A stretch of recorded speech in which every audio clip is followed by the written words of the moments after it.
नाज़रीन programme views time में भलीकार आवां जो मेज़बान जुनेद अंसारी। नाज़रीन अॼु क़ौमी असेंबली में तकरार नज़र आयो हिकु भेरो ॿीहर ऐं जेको एक्सपेक्टेशन हुई त अपोज़िशन हुकूमत में थींदो ऐं फाइनेंस बिल जे मुमकिन तौर ते थींदो, पर उनखां अहमियत वारी जेका ॻाल्हि आहे जेको फाइनेंस बिल आणण जी ॻाल्हि कई पई वञे, जेके सादी ॿोली में चइजे मिनी बजट, उन में आहे छा ऐं कहिड़ियूं के शयूं आहिनि जंहिंजे करे एतिरो हंगामो आहे। उनखां पोइ मिनी बजट अचण खां पोइ पाकिस्तान जी मौजूदा इकोनॉमिक कंडीशन कहिड़ी हूंदी ऐं आवाम केतिरी महांगाई खे मुंहुं ॾींदो। उन में कुझु इंग्रीडियंट्स आहिनि, अहम नुक़्ता आहिनि, उहे ज़रूरु बयानु करण ते ज़रूरी आहिनि त उन ते जीअं ॻाल्हाए सघिजे, पैनलिस्टनि खां राय वठी सघिजे। सभ खां अहम जेका ॻाल्हि आहे उहा इहा आहे त पेट्रोलियम ते डेवलपमेंट लेवी नाले टैक्स वधायो वेंदो ऐं उहो टैक्स 30 अरब रुपयनि ताईं वधायो वेंदो, जंहिंखां पोइ जंहिंजे नतीजे में आवाम जे खीसे मां घटि में घटि 356 अरब रुपया कढिया वेंदा। पहिरियां त प्लान हो 600 अरब रुपयनि ताईं जो, पर हाणे IMF उहो शर्त घटायो आहे। 356 अरब रुपया आवाम खां कढिया वेंदा, जंहिंखां यकीनी तौर ते पेट्रोलियम प्रोडक्ट्स जी क़ीमतूं वधंदियूं। उनखां पोइ जेको आहे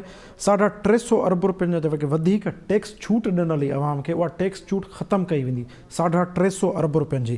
उनखां पोइ सभ खां इम्पॉर्टेंट आहे 200 अरब रुपयनि जो जेको तरक़ियाती बजट आहे उहो ख़तमु कयो वेंदो, यानी तरक़ियाती बजट में 200 अरब रुपयनि जी कटौती कई वेंदी ऐं उन सां गॾोगॾु बिजली जा रेट वधाया वेंदा ऐं बिजली रेट वधाइण लाइ तजवीज़ूं पिणु ॾिनियूं वेंदियूं। असुलु टारगेट हो हिन भेरे जेको ओगाड़ियुनि जो हदफ़ रखियो वियो FBR जे तरफ़ां 5829 अरब, उनखे वधाए हींअर कयो वियो आहे 6100 अरब रुपया, यानी तक़रीबन 271 अरब रुपयनि जो इज़ाफ़ी टारगेट रखियो वियो आहे। हाणे जॾहिं सिधी रीति जॾहिं एतिरा टैक्सनि जो जेका छूट ख़तमु कई वेंदी, टैक्स नवां लॻाया वेंदा, त यकीनी तौरु महांगाई थींदी ऐं महांगाई जो तमामु वॾो तूफ़ान ईंदो। अॼु ख़्वाजा आसिफ़ साहिबु जेको असेंबली में ॻाल्हायो, उन्हनि चयो त तव्हां मुल्क खे हुकूमत सरेंडर करे छॾियो आहे। सभ खां पहिरियां त उनजी जेका ख़ुदमुख़्तियारी सरेंडर कई वई आहे, त जहिड़ी रीति हिननि फाइनेंस बिल आणनि पिया, ॿियो IMF खे जेको IMF वटि हिननि जेको आहे स्टेट बैंक खे गिरवी रखियो आहे। त शामन कुरैशी चयो त तव्हां असांजी मदद कयो, असांजी फाइनेंशियल कंडीशन काफ़ी ख़राबु आहे। आख़िर जेकॾहिं मिनी बजट अची थो वञे, हेतिरी महांगाई वधे थी, पोइ उनखां पोइ हुकूमत वटि ऑप्शन कहिड़ा आहिनि? सभ खां वॾो सवालु आहे त IMF जे चवण ते जेकॾहिं स्टेट बैंक खे तव्हां लॻभॻि मातहत करे था छॾियो ऐं तव्हां कुझु बि नथा करे सघो उन्हनि जे आॾो, त तव्हां कीअं मईशत हलाए सघंदो? इन ई मामले ते ॻाल्हाइण लाइ हिन वक़्तु असांखे पैनलिस्ट जी टीम जॉइन कयो, जंहिंमें शामिल आहिनि डॉक्टर अयूब शेख साहिबु, अमर सिंधू साहिबा, इनाम भट्टी साहिबु, इज़हार सुमरू साहिबु। सभ खां पहिरियों हलूं था डॉक्टर अयूब शेख साहिबु। डॉक्टर साहिबु, तव्हां मूंखे ॿुधी रहिया आहियो?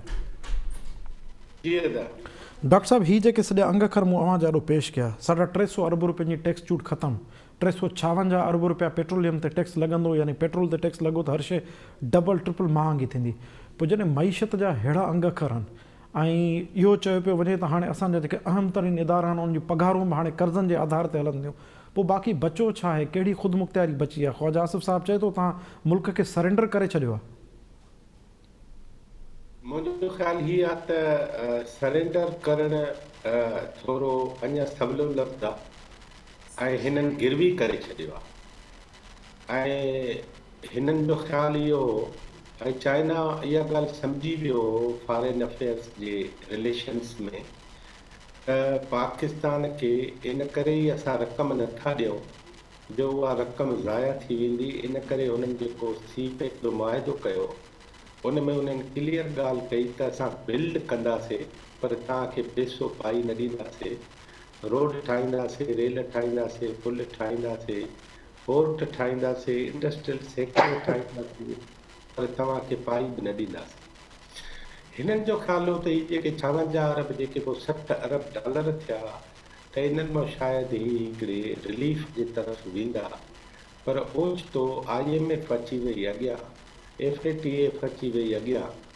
FATF अॻियां अची हिननि जी मैन्युअल जेका पद इंतिज़ामी, उन पद इंतिज़ामी खे IMF कैश कयो ऐं उन्हनि खे ॿुधाए त हाणे तव्हांजो जियापो हिन ॻाल्हि में आहे त हीअ कमु कंदव त हीअं थींदो, हीअ कमु कंदव त हीअं थींदो। गुज़िरियल 4 महीननि खां IMF मुसलसिल जेके असांखे डिक्टेशन्स ॾिनियूं आहिनि, उहे सभु जो सभु असां क़बूल कंदा। इन हंध ते पहुता आहियूं जो तव्हां ॾिठो त 100 रुपए वारो जेको लीटर तेल हो, उहो ओचितो 100 थी वियो। वरी तव्हांखे ख़ुदि वज़ीर आज़म पाकिस्तान जनाब इमरान ख़ान साहिबु इहा ॻाल्हि कई त आलमी तौर जेका महांगाई वधे पई, उन मां लॻे थो त 200 रुपए $1 थी वेंदो। इहे सभु कुझु हुनखे अंदरि मीटिंग में ॿुधाइनि पिया त तव्हांजो इम्पैक्ट ही अचे पवंदो ऐं उन इम्पैक्ट जे करे तव्हांखे फलाणी शयूं जेके आहिनि हिकु त गिरवी रखणी पवंदियूं, ॿिया ख़र्च घटाइणा पवंदा, टियों ख़र्च घटाईंदे घटाईंदे तव्हां जेके अवाम खे रिआयतूं था ॾियो मुख़्तलिफ़ यूटिलिटीज़ ते, उहे सभु जो सभु तव्हां ख़तमु कंदा। कल्ह तव्हांजे प्रोग्राम में टियों ॾींहुं तव्हांजे प्रोग्राम में हिकिड़ी सॼी सीरीज़ तव्हां खणंदव 1 साल जे प्रोग्रामनि जी, त असांजा समूरा पैनलिस्ट इकोनॉमिक्स जे मामले में बिल्कुलु न रुॻो नज़ाकत सां शयूं ॻाल्हाईंदा आया, चवंदा आया, पर उन्हनि सिधी सिधी ॻाल्हि इहा कई त पाकिस्तान जी हाणोकी जेका हुकूमत आहे उहा इकोनॉमिक्स जे रिड्रेसल या रिफॉर्म्स जे बारे में बुनियादी तब्दील करण बि नथी चाहे। मथो अची वियो अफ़गानिस्तान जे अचण खां जी पोइ हाणे तव्हां मामिलो थींदो त इहे अफ़गानिस्तान जा जेके 4 करोड़ माण्हू आहिनि उन्हनि में जेकॾहिं बुख वधे थी त पोइ जॾहिं कॾहिं सिंधड़ी तोखे कंदा रहो जोखो वांगुरु जेके नॉर्थ मां हमेशह कटक ईंदा बुख जे करे बदहाली जे करे, हिन दफ़े तव्हां वरी ॾिसंदव त लखें ऐं अटकल 50-60 लख जेके अफ़गान आहिनि उहे तव्हांखे सॼे पाकिस्तान में ख़ासि करे सिंध में नज़र ईंदा। हिकिड़ी जी ॻाल्हि ॿी ॻाल्हि इहा थींदी त इन बुख सां गॾु असांजो जहिड़ो थियणो आहे TTP जे इशू ते, उन TTP जे इशू ते असां ख़ुदि हिकिड़ी बदहाली वारी सूरत में पैदा थी वेंदासीं। कल्ह टियों ॾींहुं नसीर जेका ॻाल्हि कई उहा मां वरी वरजायां थो। जुनेद साहब तव्हां जी ॾिठो त अॼु खां 4 महीना अवल हिकु लीरा बुनियादी करंसी आहे टर्की जी, जी उहो हिकु लीरा बराबरि हूंदो हिकु दरम जे, ऐं दरम अॼु 45 रुपयनि में हिकु दरम थो मिले, UAE जो जेको दरम आहे, ऐं लीरा बि ओतिरो हुजणु खपे पर अॼु 10 रुपयनि में हिकु लीरा थो मिले। तव्हां ॾिसो था जॾहिं बि वर्ल्ड पावर्स झेड़े ते पवनि था, वर्ल्ड पावर्स हिन ग़लती कहिड़ी कई, हिकु त पाण खे अमीर मोमिन सॾाइणु शुरू कयो अरदगान, ऐं ॿी ॻाल्हि हुन इहा कई त अफ़गानिस्तान जे झेड़े खां पोइ फौरी तौर ते इहा ॻाल्हि करणु शुरू कई त हाणे तव्हां वर्ल्ड पावर्स न ॾिसो, मूं ॾांहुं ॾिसो। पोइ वर्ल्ड पावर्स चयो त भला पहिरियों असां तोखे ॾिसूं, पोइ पहिरियों उन्हनि खे ॾिसी हाणे तव्हां इस्तंबुल, अंकरा ऐं इज़मीर ऐं कोनिया ऐं बाक़ी जेके मुल्क जा शहर आहिनि उन्हनि में कतारूं ॾिसो था हिकु हिकु नाम जे लाइ टर्की जा माण्हू उहे तड़पियूं थिया आहिनि। ऐं हिकिड़ी अहिड़ी सूरत हाल आहे जेका शाम, ट्यूनिस, लिबिया ऐं मिस्र जहिड़ी त कान्हे, खंडर त कोन थिया आहिनि पर मुआशी तौर ते टर्की खे खंडर करे छॾियो अथऊं। जी हाणे जॾहिं लीरा 10 रुपयनि में हिकु लीरा थियो आहे त इन जो तव्हां अंदाज़ो करे सघो था त 60% उन्हनि जी जेका करंसी आहे उहा डिवेल्यू थी वई, 60% उन्हनि जी बजेट ते वज़न वधी वियो, 60% उते महांगाई थी वई, ऐं असां त आहियूं ई ज़ीरो। जी ऐं असां जॾहिं ज़ीरो आहियूं त असांजी महांगाई, असांजी बुख, असां ते कटक, असांजूं झेड़ा झगड़ा, खाना जंगियूं, जी उन्हनि जी क़ीमतुनि जा सभु भार अव्हां ते ऐं मूं ते पवंदा। जी जी इन करे डॉक्टर पेट्रोल जी ॻाल्हि कान्हे, ही नॉर्थ खां जेको कटक अचिणो आहे असांजे ग़लति पॉलिसी जे करे, जी उनजो जेको असांखे असरु पवणो आहे उहो बि असांखे ज़हन में रखणु खपे। चाइना मां तव्हां हथ कढी वेंदो, ॿिया तव्हां मां हथ कढी वेंदा, ऐं तव्हां हिकिड़ी तमामु ख़तरनाक सूरत हाल में पहुची वेंदव। जी आउं तव्हांखे हिकिड़ी ॿी हिन सिलसिले में ॻाल्हि ॿुधायां त जेका पाकिस्तान में क़ौमी सलामती जो ताज़ो इजलास थियो आहे जी हुन में हिकिड़ी रीसेंट ॻाल्हि हीअ थी आहे त पहिरियों चयूं त मज़हब जे थ्रू इकानमी वधायूं, 74 साल उहो तजुर्बो नाकाम वियो। हिन क़ौमी सलामती कॉन्फ्रेंस में इहा ॻाल्हि थी आहे त इकानमी जे थ्रू कल्चर वधायूं। हाणे उहे इकानमिक्स ते अचनि था, इन करे पाकिस्तान सरकार जे तर्जुमान जनाब फवाद चौधरी टियों ॾींहुं जेको इंटरव्यू ॾिनो आहे उहो जी इहो ॾिनो आहे त पाकिस्तान कंहिं बि मज़हब लाइ कोन ठहियो, न त इहो मौदूदी ऐं अबुल कलाम आज़ाद असांजा लीडर हुजनि हा, क़ाइदे आज़म न हुजे हा। इहा शिफ्ट मां सम्झां थो सॼे पाकिस्तान खे सम्झाइणी बि पवंदी ऐं पाकिस्तान जे माण्हुनि सां बुनियादी तौर ते डील करणो पवंदो त हीअ वाकई माण्हुनि जे लाइ स्टेट। जी डॉक्टर अयूब शेख साहब, इनाम भट्टी साहब तव्हां मूंखे ॿुधो पिया? जी जुनेद। इनाम साहब, मां सवाल रिपीट न कंदुसि, सवाल अव्हां सॼो ॿुधी चुका पर हुन में हिकिड़ी शइ ऐड कंदुसि। अॼु इनडायरेक्टली जेका ॻाल्हि कई आहे शौकत तरीन साहब, त उन सॼो वज़न जेको रखियो आहे उहो शौकत हफ़ीज़ ते रखियो आहे, सॉरी हफ़ीज़ शेख ते रखियो आहे। इनडायरेक्टली चई वियो आहे त हफ़ीज़ शेख जेके आहिनि इहे कड़ियूं शर्तियूं IMF जूं मञियूं, उन जे करे असां ही नतीजा ॾिसी रहिया आहियूं। गुज़िरियल साल ॾेढ खां जेका वर्सन कंडीशन आहे IMF जी, पाण ॻाल्हाईंदा रहिया आहियूं। तव्हां छा था सम्झो त हफ़ीज़ शेख सिर्फ़ु फ़र्दे वाहिद उहो ई आहे, उन ई IMF जूं इहे शर्तूं मञियूं, या इहो सॼो हिकिड़ो पूरो स्पेक्ट्रम आहे मुल्की लेवल जो जंहिंखे ईअं करिणो ऐं जंहिंजा नतीजा ही अचणा आहिनि ऐं अञा वधीक भयानक नतीजा ईंदा इकोनॉमी जा? जुनेद, पहिरीं त सभिनी खे यादि हुजणु खपे त पाकिस्तान जा उहे ॾींहं जंहिं वक़्त में सख़्तु कंगाली जो शिकार हो हिन मौजूदा हुकूमत जे दौरान, जॾहिं हिननि वटि को रस्तो कोन हो त पैसा किथां ईंदा ऐं मुल्क कीअं हलंदो, हिननि वटि मुआशी माहिर कोन हुया जेके रस्तो ॾेखारे सघनि त मुल्क जा पैदावारी ज़रिया कहिड़ा हूंदा। उन्हनि हालतुनि में हिननि हफ़ीज़ शेख खे आंदो, या हफ़ीज़ शेख खे आंदो वियो, या हफ़ीज़ शेख खे कंहिं ॿी ताक़त जे ज़रिए हिते मोकिलियो वियो, जेका बि कंडीशन हुई, पर हुयो इहो त पाकिस्तान जे हिननि हुकुमराननि, मौजूदा हुकुमरान जमायत ऐं ॿिया उहे सभु कर्ता धर्ता जेके सभिनी हिननि शयुनि खां वाक़ुफ़ आहिनि, उन्हनि जी इहा ज़रूरत हुई त हफ़ीज़ शेख अचे ऐं कंहिं तरीक़े सां IMF सां डील करे त जीअं IMF पाकिस्तान खे पैसा ॾिए त पाकिस्तान जो मुआइशत जो गाॾो जेको आहे, मईशत जो गाॾो जेको आहे उहो हली सघे। शर्तूं कहिड़ियूं हुयूं? उन वक़्तु यादि हूंदो तव्हांखे, उन बजट में असां चयो हो त हाणे अॻिते हली करे पाकिस्तान जे अंदरि IMF जे मंशा मुताबिक़ जेके शयूं थींदियूं, उन्हनि में सभ खां पहिरीं जेका अहम शइ हूंदी आहे उहा हमेशह माज़ी जी इनाम साहब। तजुर्बो ॿुधाए थो त हिकिड़ो ऐं ॿियो उन खां पोइ तव्हांजो बिजली जे बिलनि में वाध, टियों तव्हांजो गैस जे बिलनि में वाध, अघनि में वाध जेका आहे, इहे ई हिकिड़ा तरीक़ेकार हमेशह रहनि था पाकिस्तान जे अंदरि उन्हनि शयुनि खे अश्योर करण जे लाइ त IMF खे किस्त किथां मिलंदी।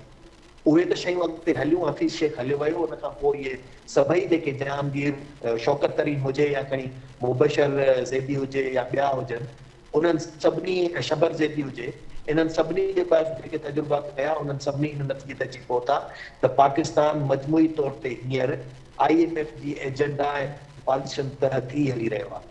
ऐं ही उनजो ई नतीजो आहे जेका तव्हांजी मिनी बजट अचे थी पई, उन मिनी बजट में का बि ॿी पैदावारी सघ ॾेखारण, ॿुधाइण ऐं उन जे लाइ का रिथाबंदी सरकार ॾेई सघण जे अहल त कोन रही आहे, पर हुननि वटि सिर्फ़ु उहो ई फार्मूलो आहे जेको IMF सदाईं ॾींदी आहे त हिकिड़ो त पेट्रोलियम खे लेवीज़ वधायो, बिजली जे बिलनि में उन जे अघ में वाधारो कयो ऐं गैस जे यूनिट जे अघ में वाधारो कयो। जंहिंमें सभ खां पहिरीं जेका हींअर शइ थिए पई त सरकार खे नज़र आयो त हुननि जेका अॻे सब्सिडी ॾिनी पए, उहा सब्सिडी त ज़ीरो करे विया पेट्रोलियम ते, पर हाणे जेका लेवीज़ आहे उन जी मद में 30 रुपयनि ते लेवीज़ खे वधाईंदा जॾहिं, त उन में लॻभॻि जेको आहे सो हुनखे 300 अरब रुपयनि खां मथे 356 अरब 356 अरब रुपयनि जी हुनखे आमदनी थींदी, जेका IMF खे वापसी जे किस्तुनि जी अदायगी जे लाइ अश्योरेंस हूंदी। त हाणे मौजूदा सूरत में आउं इहो थो सम्झां त पाकिस्तान मुआशी तौर ते अञा वधीक कंगाल थींदो, छाकाणि त जॾहिं हुकुमराननि वटि, मईशत जे माहिरनि वटि ऐं उहे सभु जेके धुरियूं जेके पाकिस्तान जे लाइ कमु कनि थियूं पिया कहिड़नि बि इदारनि में हुजनि, उन्हनि वटि जॾहिं पैसनि कमाइण जी का रिथा कोन्हे, आमदनी जे ज़रियनि वधाइण जी का रिथा कोन्हे, सिर्फ़ु हिकिड़ी ई रिथा आहे त कीअं कर्ज़ खणिबा ऐं कीअं मुल्क खे हलाइबो, त उन्हनि हालतुनि में मुल्क जी मईशत ईअं ई थींदी आहे।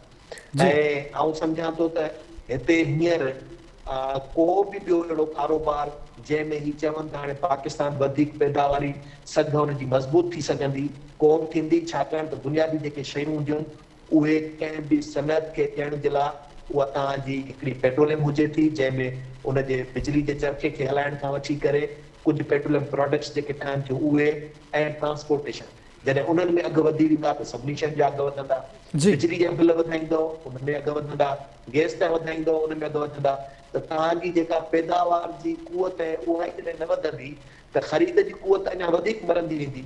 त आउं सम्झां थो पाकिस्तान जी मईशत हींअर तमामु सख़्तु बहरान जो शिकार थींदी, ऐं महांगाई अञा तेज़ी सां वधंदी ऐं उन महांगाई जो सिधो जेको असरु पवंदो आहे उहो गुरबत में इज़ाफ़ो थींदो आहे। जेका जी अॻे गुरबत जी शरह जेका तेज़ी सां वधे पई उन में हाणे जंहिं माण्हू जे 100 रुपया आमदनी हाणे उहा बि घटिजंदी त उहो बि गुरबत जी शरह में हिकिड़ो इज़ाफ़ो थींदो वेंदो। त आउं सम्झां थो हर ईंदड़ ॾींहुं पाकिस्तान जे टोटल आबादी जे मथां कर्ज़ जे वधण सां गॾोगॾु गुरबत जी शरह में इज़ाफ़ो कंदो जंहिंसां मईशत में वधीक तबाह थींदी। जी अमर सिंधु साहिब तव्हां मूंखे ॿुधी रहिया आहियो। जी जी बिल्कुलु। अमर साहिबा हीअ जेका सिचुएशन तव्हांजे आॾो आहे, पेट्रोलियम लेवी वधंदी 356 अरब रुपया उतां हिननि खे ईंदा, 350 अरब रुपयनि जी ही टैक्स छूट ख़तमु कंदा, 200 अरब रुपयनि जो तरक़ियाती बजट ख़तमु कंदा, तरक़ियाती बजट में 200 अरब रुपयनि जी कटौती कंदा, उन सां गॾो गॾु बिजली जो रेट वधाईंदा, ऐं हीअ आहे हिननि जो मईशत जो प्लान। ऐं तव्हां छा था सम्झो इन मईशत जे प्लान सां ही केतिरे हद ताईं सस्टेन करे सघंदा हिन सॼे सिस्टम खे? ॾिसो ही जेका मौजूदा सूरत हाल पेश आई आहे या जेके अंग अखर तव्हां ॿुधायो पिया उन खां अॻु में मां तव्हांखे यादि ॾियारियां त जेको पहिरियों जेको मावन हुयो बशीर शब्बर ज़ैदी जो बयानु शायदि तव्हां सभिनी जी नज़र मां गुज़रियो हुजे। शब्बर ज़ैदी चई चुको आहे त पाकिस्तान माशी तौर ते कंगाल थी चुको आहे, उनजो दिवालियापन थी चुको आहे। हाणे सिर्फ़ु ऐलान जी ज़रूरत आहे, जेका ही हुकुमरान या ही रियासत करण लाइ तयारु न आहे। हक़ीक़ी तौर ते ही मुल्क जेका इन में इन जे अखरनि में त ही कंगाल थी चुको आहे मुल्क। सो तंहिंजे करे हाणे ही केतिरा बि लेपापोती कनि ऐं इहा लेपापोती बि दरअसल मां सम्झां थी त इहो साॻियो ई जेको शब्बर ज़ैदी जेको ख़ुदि हिन हुकूमत जो मशीर रही चुको आहे उहो चई चुको आहे। ॿिया अंग अखर जेके साम्हूं अचनि पिया उन खां पोइ मां नथी सम्झां त इन ॻाल्हि में कंहिं क़िस्म जे कंहिं शुबे जी ज़रूरत हूंदी त हीअ हक़ीक़ी तौर ते रियासत न रुॻो इन कंगालपण जो शिकार थी आहे जो ही पंहिंजे हिकु साल जो कारवहार हलाइण लाइ बि ॾुखी आहे। पर ॿी जेका ॻाल्हि आहे जेका ॾुखी अञा घणी सूरत हाल आहे त इन कंगालपणे खां पोइ जेके जंहिं क़िस्म जी जेका मैनेजमेंट करण जे लाइ उन में पेट्रोल जा अघु वधाइण, गैस जा अघु वधाइण या जेका असां बिजली जा अघु वधाइण, ख़ासि तौर ते जेको आम सारिफ़ आहे, जेको आम अवाम आहे, जेको हर माण्हू जंहिंखे चइजे त हर शहरी सिधी तरह अणसिधी तरह न शयूं वधंदियूं या न वधंदियूं उनखे त अञा पोइ ॾिसिजे, पर सिधी तरह जेको आहे सो गैस, बिजली ऐं पेट्रोल जा अघु वधाइण सां जेको आम माण्हू जेको इन सां मुतासिर थींदो उहा पंहिंजी जॻह ते।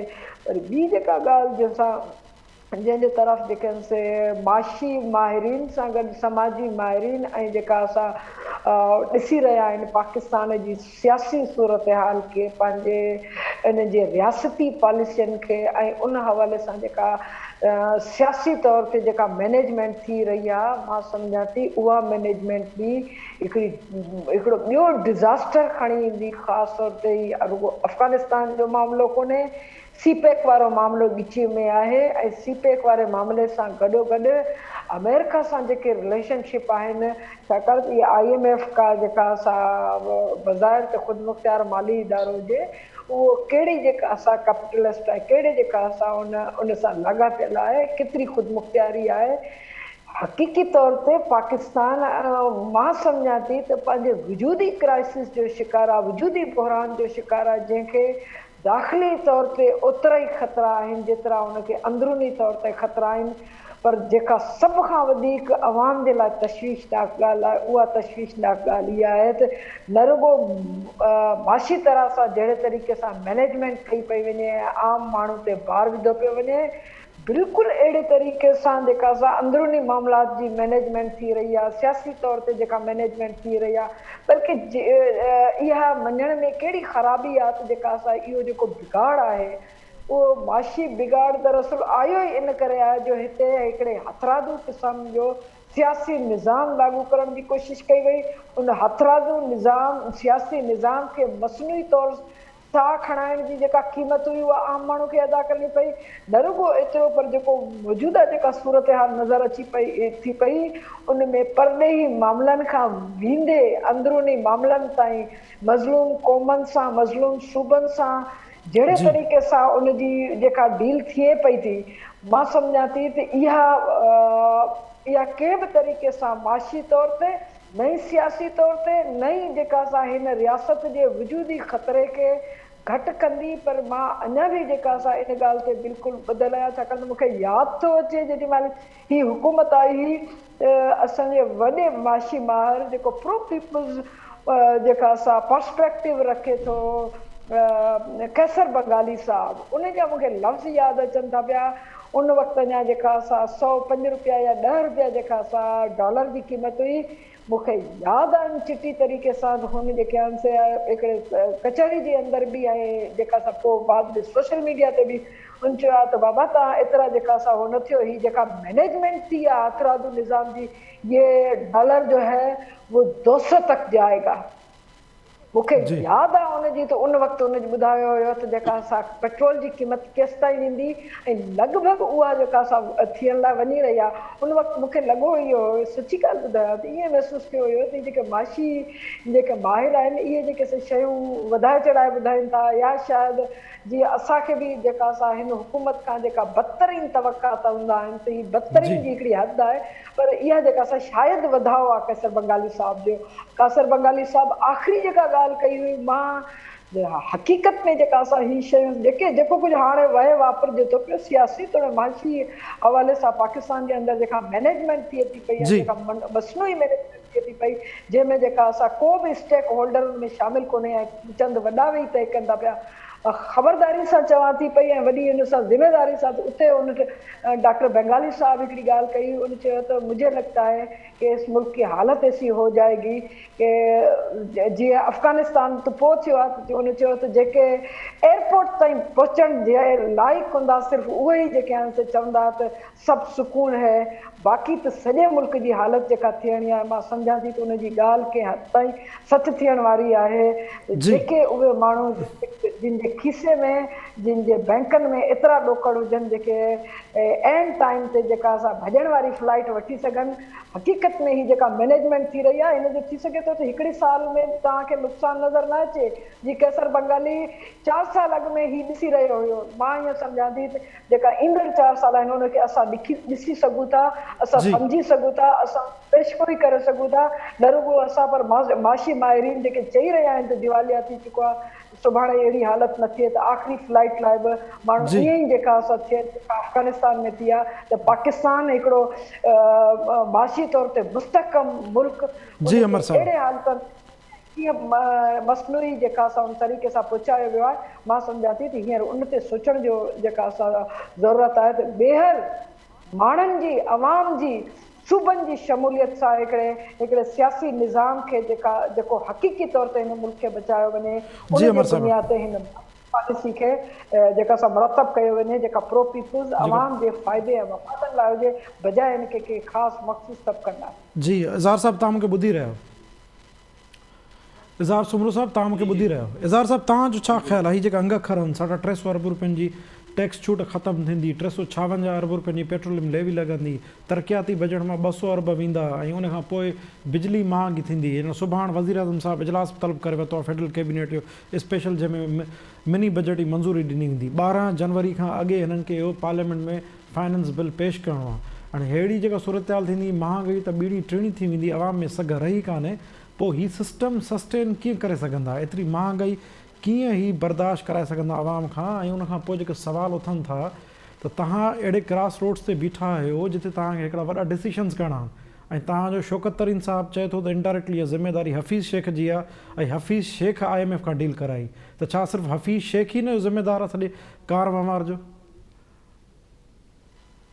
ज़िम्मेवार त जेतिरो हफ़ीज़ शेख आहे ओतिरो ई तरीन साहब आहे, ॿई बराबरि ज़िम्मेवार आहिनि। ऐं तरीन साहब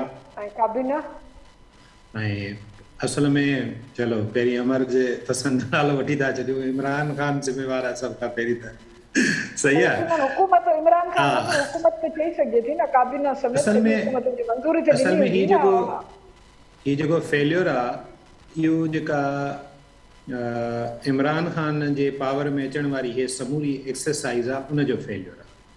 हीउ रुगो हिकिड़ो मामिलो न आहे, हीउ माशी फेल्योर त आहे ई आहे माशी पॉलिसियुनि जो, पर साॻे वक़्त ते हिननि जी इल प्लैंड हुकूमत जेके हिननि दावा कया त असां असद उमर वॾो असां वटि हिकिड़ो पेतीअ में हुन वटि वॾो हिकिड़ो रिथाबंदीअ जो ख़ज़ानो आहे, उहा बि काश न निकिती।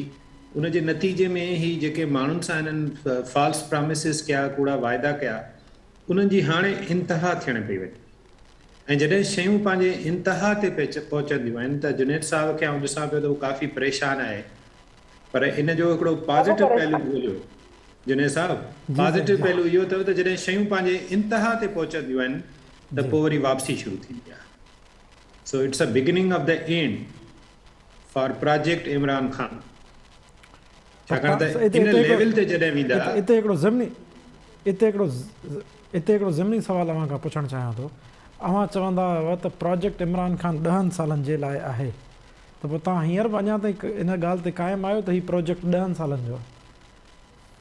हा, इहो चयो वियो न, छाकाणि त इहो तासुर ॾिनो वियो, पर हाणे थियो ईअं जो इमरान ख़ान जी पंहिंजी परफॉर्मेंस खां पोइ ख़ासि तौर ते ऐं माशी हवाले सां जेका हुनजी परफॉर्मेंस जेका हीअ साम्हूं आहे पंहिंजे, उन खां पोइ पाण खे लॻे ईअं थो त जिन इहो वाइदो हुन सां कयो हो, हाणे उहो वाइदे मां हथ कढण जे मूड में आहिनि। हुननि थोरा टेलर बि ॾेखारणु शुरू कया आहिनि, जीअं KPK में लोकल बॉडीज़ आहे या इन खां अलावा ॿिया कई मामला आहिनि।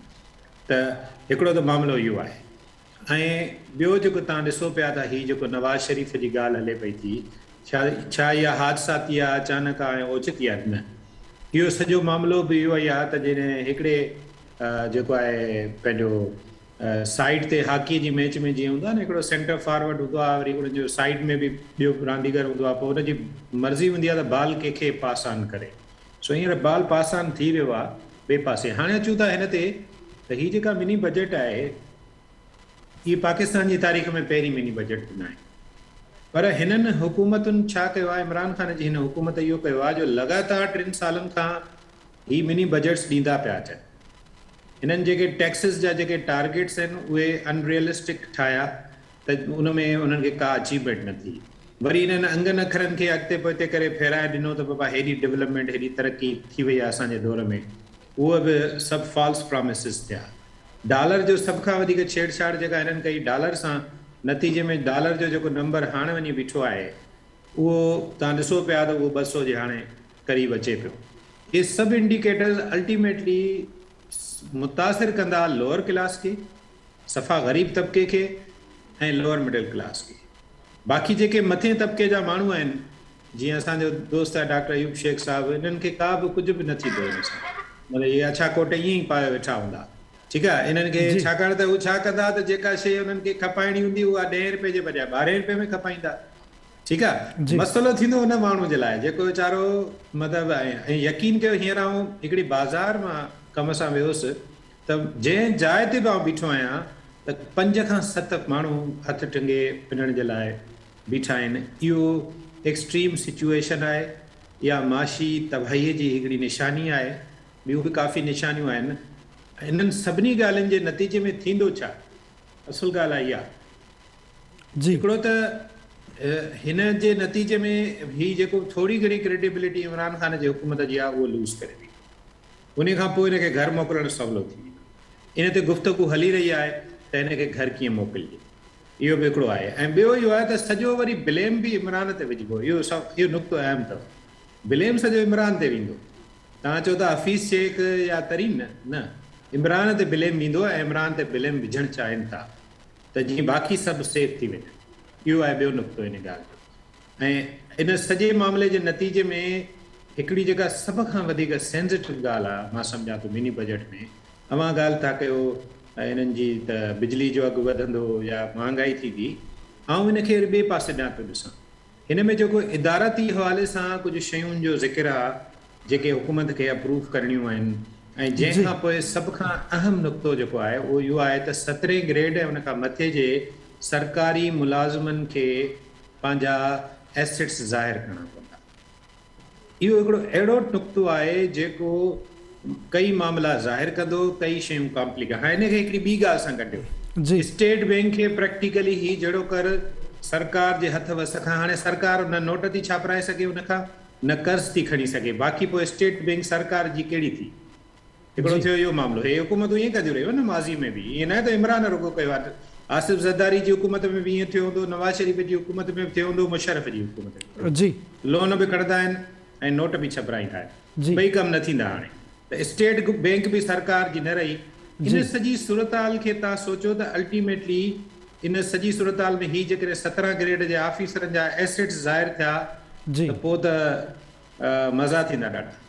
जी जी इज़हार साहब, हिते नाज़रीन ते टाइम थियो नंढड़े ब्रेक जो। ब्रेक खां पोइ हिकु भेरो ॿीहर प्रोग्राम में शामिलु थियूं था ऐं उनखां पोइ वधीक तफ़सील सां पंहिंजे पैनलिस्ट सां ॻाल्हि ॿोल जारी रखंदासीं।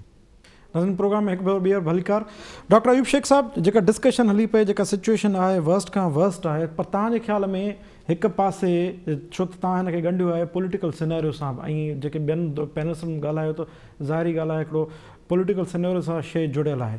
हिकु पासे जॾहिं इहो चयो वञे हेॾी वर्स्ट सिचुएशन आहे, ॿिए पासे हुकूमत खे बि गैर यकीनी में रखियो वञे ऐं अॻूणे वज़ीर आज़म नवाज़ शरीफ़ सां ॻाल्हियूं थियूं हुजनि लंडन में, ऐं उते उन ॻाल्हियुनि में हुनजो पुटु ऐं इसाक़-डार वेठा हुजनि, ऐं ॻाल्हियूं जेके ॿुधण में आयूं आहिनि इम्कानी तौर ते 3 मुल्कनि जे गारंटियूं खणनि वेठा, त छा पोइ भला जेकॾहिं सपोज़ हिकु हाइपोथेटिकली तव्हांखां सुवालु आहे, छा मियां नवाज़ शरीफ़ अचे ऐं उन सां गॾिजी का जेकॾहिं आसिफ ज़रदारी बि हुकूमत में वेहे, त छा उहे सिचुएशन खे संभाले सघनि था हिन वक़्तु अहिड़ी कंडीशन में? मुंहिंजो पंहिंजो ख़्यालु हीअ आहे त ही जेका बि सिचुएशन आहे न, इहा जनाब इमरान ख़ान जे वस जी या कंहिंजे बि वस जी ॻाल्हि कान्हे। जेसि ताईं तव्हां फॉरेन अफेयर्स खे सिधो कंदव ऐं उन्हनि जी मर्ज़ी तहत पंहिंजा फॉरेन अफेयर्स रखंदव, पोइ तव्हां सां मसइला सभु सिधा थी वेंदा। ऐं जेकॾहिं तव्हां फॉरेन अफेयर्स में, जीअं मूं सवेर TTP जो मिसाल ॾिनो, तव्हांखे अहिड़ियूं कई शयूं जेके आहिनि न लेफ्ट राइट जेके आहिनि उहे सभु जो सभु करणियूं पवंदियूं तय। ऐं मां वरी वफ़ाक़ी सरकार जे उन वज़ीर जो मिसाल ॾियां, 3 ॾींहं उन हिकिड़ी TV ते चयो त दरअसल असां ईस्ट ऐं वेस्ट जे कल्चर में फाथल आहियूं ऐं असांखे ईस्ट ऐं वेस्ट जे कल्चर जो कुझु हिसो उतां खणणो पवंदो, कुझु हिसो उतां खणणो पवंदो, तॾहिं पाकिस्तान हलंदो। इन जो मतिलबु छा आहे त तव्हांखे लामहला पंहिंजो 74 सालनि जो सॼो स्टैंड उहो वरी तब्दील करे हिकिड़े नए पैराए में आणणो पवंदो। उहो नयो बयानियो हूंदो, उन नए बयाने जी हिकिड़ी इक्वेशन, हिकिड़ी जेका ॻंढ आहे उहा नवाज़ शरीफ़ जे बयाने सां मिलाईंदा, ॿी ॻंढ जेका आहे पाकिस्तान जे 3 सूबनि सां मिलाईंदा। उन खां पोइ हिकिड़ी अहिड़ी सूरताल ठही सघे थी जंहिंमें वर्ल्ड फोर्सिस नए नमूने सोचे सघनि था। बाक़ी जेकॾहिं तव्हां ज़मीन जुंबद न गुल महमद, ज़मीन धुॾी वञे गुल महमद उते ई बीठो हुजे, त पोइ असां बि हिते ई बीठा हूंदासीं। ज़मीन धुॾी वञे गुल महमद उते ई बीठो हुजे त हिते ई बीठा हूंदासीं। इनाम भट्टी साहब, तव्हांजो छा ख़्यालु आहे? तव्हांजे ख़्याल में जेको डॉक्टर अयूब शेख साहब ॻाल्हि पियो करे त हाणे नैरेटिव्स खे चेंज करिणो पवंदो, बुनियादुनि खे तब्दील करिणो पवंदो, तॾहिं तब्दीली ईंदी, त छा हींअर 75 साल में हलूं वेठा, 74 साल गुज़री चुका आहिनि, 75 साल हले वेठो, त हींअर जॾहिं नैरेटिव खे चेंज कंदा त केतिरो अरसो लॻंदो दग ते अचण लाइ घटि में घटि? मुंहिंजे ख़्याल में नैरेटिव चेंज करण जो त कोन्हे, बल्कि जंहिं माज़ी जे नैरेटिव ते हलिया पए उन साॻे खे नए फोल्डर में, जीअं थींदो आहे न पेपर्स नए फोल्डर में या फाइल में विझी रखिबा आहिनि, ही उन तरह सां कंदा। छाकाणि त मूंखे लॻे थो त ही पाकिस्तान जिन मुफ़ादनि जे करे ठहियो हो ऐं उन्हनि जंहिं तरीक़े सां उनखे हलायो, ही उन्हनि ई मुफ़ादनि जे लाइ वरी जॾहिं सर्व कंदा त तॾहिं हिननि जो वरी जेको आहे सो को बचाव थी सघे थो। ऐं सम्झां थो उन में बिलख़ुसूस सऊदी अरेबिया ऐं अमेरिका जो जेको रोल आहे उहो ॾाढो इम्पॉर्टेंट हूंदो ऐं उन्हनि खे ई जंहिं तरह सां पाकिस्तान खे जेकॾहिं को इंजेक्शन ॾेई सघनि था जीअण जी ऐं वरी हिन मुआशी मौत मां जेको आहे सो उथारण जी, त उन्हनि सां ई हिननि जो थी सघे थो ऐं जंहिंजे ई करे ई सभु शयूं जेके थियनि पयूं उहे थींदियूं। ऐं सम्झां थो पाकिस्तान बावजूदि इन जे जो उन वटि पंहिंजा कुदरती वसीला बि आहिनि, ॿियूं पैदावारी वसीला बि आहिनि, ज़रात बि आहे, पर उन्हनि सभिनी जे फेल्यूअर जे पुठियां जेको करप्शन आहे उनखे ई जेको कंट्रोल नथा करे सघनि, उहो हाणे ख़तम थी हिननि जे रियासत जो सम्झो त कारोबार जो हिसो बणिजी वेंदो। ब्लैक इकोनॉमी ते हिन मुल्क खे जेॾी महिल हलाईंदा त सॼो हलंदो। इन्हनि ॿाहिरियनि क़ुवतुनि जे मुफ़ादनि खे सर्व करण जे लाइ हू वरी हिननि खे कंहिं न कंहिं तरह सां के अहिड़ियूं शयूं कराईंदा जेके ही उन्हनि जे मुफ़ादनि खे सर्व करण लाइ कंदा, तॾहिं हिननि खे का मईशी तौर ते वरी एड मिली सघंदी।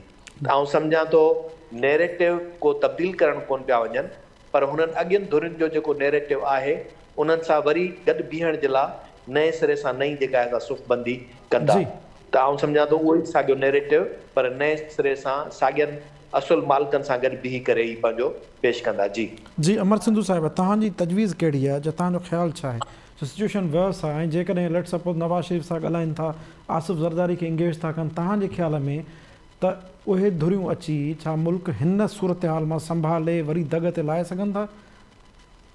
ॾिसो, मां सम्झां थी त अगरि केरु मौजज़े जी तवक़ा रखे थो त उहो शायदि ग़लति थींदो, पर इहो आहे त जेकॾहिं हींअर खां ई शयूं सिधियूं करणु शुरू कनि त मुमकिन आहे त अॻिते हली जेका असां शयूं दुरुस्त थी वञनि। पर जेकॾहिं हींअर ई शयूं दुरुस्त करण जी नियत न हुजे, मिसाल जे तौर ते जेका नज़र अचे पई त नियत न आहे। मूंखे यादि थो अचे त 2-3 दफ़ा जेका असां chief of army staff Bajwa साहिबु चई चुको आहे त शयुनि खे घर खे अंदरां जेका असां दुरुस्त थियणु खपे, अंदरां जेका असां हो थियणु खपे। मूंखे ख़बर न आहे त उनखे पॉलिसी जो टॉप ते रखी शयूं अंदरां जो मतिलबु आहे त जेका असां मुल्की जेका सियासी जेका जोड़जक आहे उनखे हक़ीक़ी अंदाज़ में नुमाइंदगी ॾियणु, जंहिंमें सिंध, बलूचिस्तान, पख्तूनख्वा उन्हनि जी न रुगो शमूलियत पर उन्हनि जी अहिड़े तरीक़े सां शराकत जो उनखे हिन इहा रियासत पंहिंजो लॻे। उन्हनि जी शमूलियत खां सवाइ जेका बि फार्मूला ठहे पई, जिन बि ताक़तनि जे विच में ठहे पई, उहा अॻिते हली उहा ई नतीजा ॾींदी जहिड़ी हिन हथरादू जेका असां हुकूमतनि ॾिनी, चाहे कहिड़ी बि जेका असां उन ते बीहारे वञे। मां क़तई तौर ते जेका असां चवां थी त मुल्क माइशी तौर ते मज़बूत हूंदे जेको मुशर्रफ जे दौर में आला जेका असां हुन ते पहुतल हुयो, उन हूंदे बि जेको असां हीउ हलणु जोॻो तेसिताईं कोन थी सघंदो जेसिताईं हक़ीक़ी तौर ते कॉन्स्टिट्यूशनली आइनी तौर ते 18वीं तरमीम जे तहत बिल्कुलु सभिनी सूबनि खे पंहिंजी आइनी ख़ुदमुख़्तियारी एक्सरसाइज न करणु ॾिनी वञे, जेसितोणी उन्हनि जी मरकज़ी हुकूमत में उन्हनि जी शमूलियत बि अलॻि लफ़्ज़ आहे, शिराकतदारी खे मञियो न वञे। तेसिताईं मां नथी सम्झां त हीअ जेका असां डोज़ सां मुमकिन आहे हली वञे, पर हक़ीक़ी नुमाइंदगी ऐं हक़ीक़ी ख़ुदमुख़्तियारी खां सवाइ हिन मुल्क जो हलणु नामुमकिन आहे।